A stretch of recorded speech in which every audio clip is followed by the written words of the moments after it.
টেকনাফ থেকে তেঁতুলিয়া প্রায় 1000 কিলোমিটারের এক মহাকাব্যিক পথ। আর সেই পথ জয় করলেন আমাদের দেশেরই অদম্য 4 তরুণ।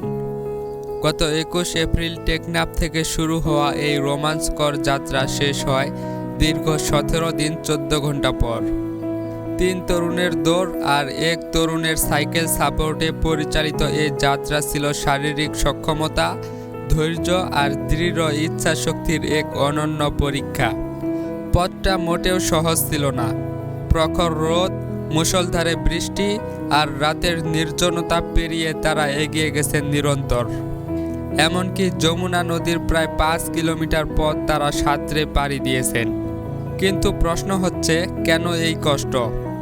দলনেতা আশিকুল হক পাভেল জানান, শুধু রেকর্ড গড়া নয়, পরিবেশ রক্ষা, নারী শিক্ষা এবং শিশু স্বাস্থ্য বিষয়ে সচেতনতা ছড়িয়ে দেওয়াই ছিল তাদের মূল লক্ষ্য।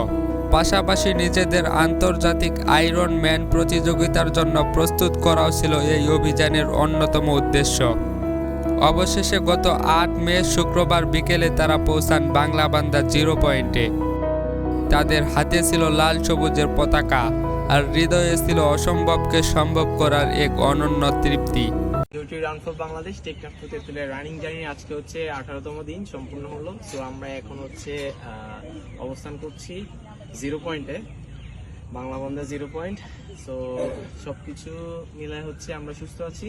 So thank you so much অবসারিং ফার্মাকে আমাদেরকে এত সুন্দরভাবে হেল্প করার জন্য টোটাল জার্নিতে।